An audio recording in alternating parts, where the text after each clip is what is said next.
The Supreme Lord said, "My dear friend, I have taken thousands of births, lived thousands of lives, and accepted thousands of names. In fact, my births, activities, and names are limitless, and thus even I cannot count them. After many lifetimes, someone might count the dust particles on the earth, but no one can ever finish counting my qualities, activities, names, and births. O King, the greatest sages enumerate my births and activities, which take place throughout the 3 phases of time, but never do they reach the end of them. Nonetheless, O friend, I will tell you about my current birth, name, and activities. Kindly hear. Some time ago, Lord Brahma requested me to protect religious principles and destroy the demons who were burdening the earth. Thus I descended in the Yadu dynasty in the home of Anakadundubi. Indeed, because I am the son of Vasudeva, people call me Vasudeva.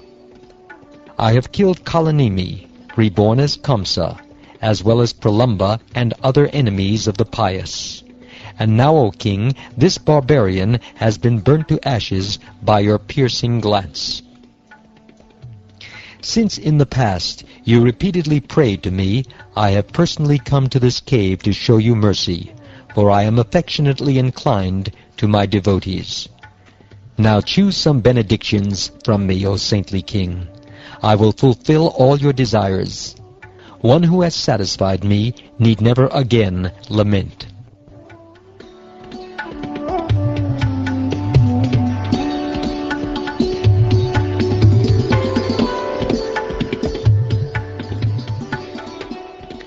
Muchukunda bowed down to the Lord when he heard this. Remembering the words of the sage Garga, he joyfully recognized Krishna to be the Supreme Lord, Narayan. The king then addressed him as follows. O Lord, the people of this world, both men and women, are bewildered by your illusory energy. Unaware of their real benefit, they do not worship you, but instead seek happiness by entangling themselves in family affairs, which are actually sources of misery. That person has an impure mind who, despite having somehow or other automatically obtained the rare and highly evolved human form of life, does not worship your lotus feet. Like an animal that has fallen into a blind well, such a person has fallen into the darkness of a material home. I have wasted all this time, O unconquerable one, becoming more and more intoxicated by my domain and opulence as an earthly king, misidentifying the mortal body as the self, becoming attached to children, wives, treasury, and land. I suffered endless anxiety. With deep arrogance, I took myself to be the body, which is a material object like a pot or a wall. Thinking myself a god among men, I traveled the earth surrounded by my charioteers, elephants, cavalry, foot soldiers, and generals, disregarding you in my deluding pride.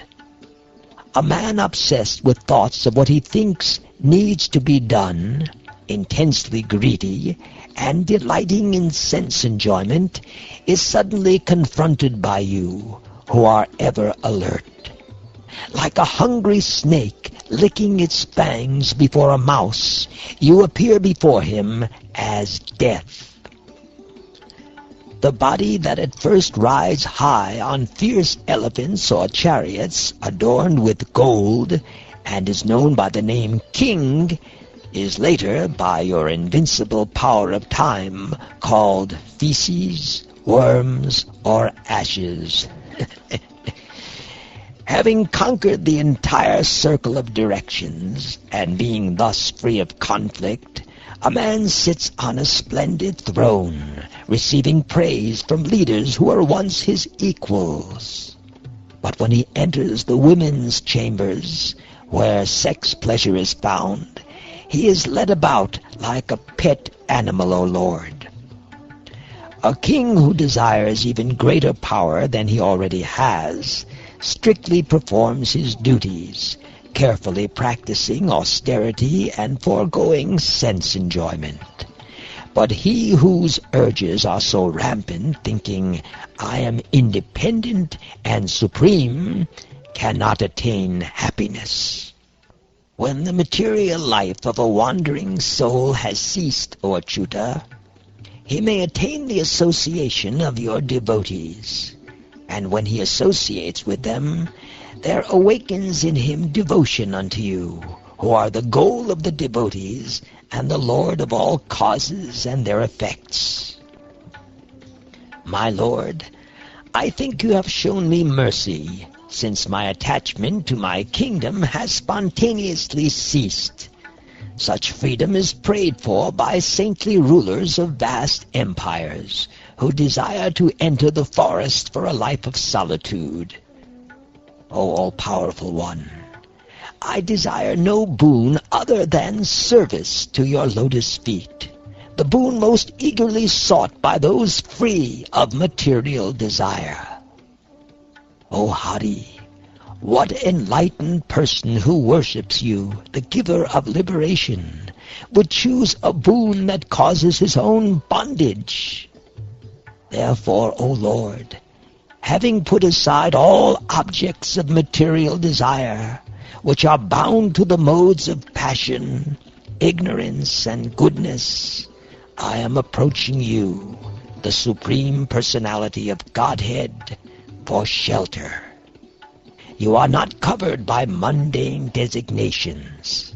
Rather, you are the Supreme Absolute Truth, full in pure knowledge, and transcendental to the material modes. For so long I have been pained by troubles in this world, and have been burning with lamentation.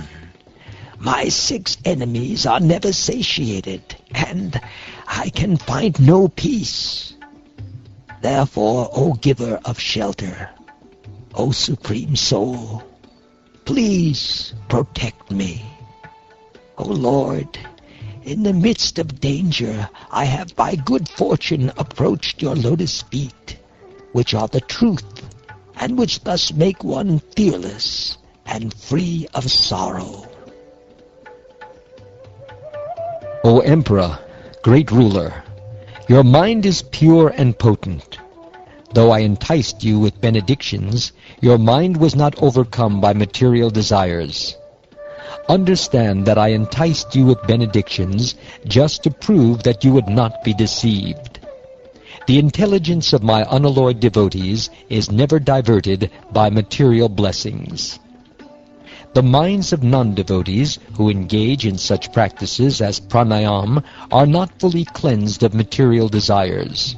Thus, O king, material desires are again seen to arise in their minds. Wander this earth at will, with your mind fixed on me. May you always possess such unfailing devotion for me. Because you followed the principles of a kshatriya, you killed living beings while hunting and performing other duties. You must vanquish the sins thus incurred by carefully executing penances while remaining surrendered to me. O king, in your very next life, you will become an excellent Brahmin, the greatest well-wisher of all creatures, and certainly come to me alone.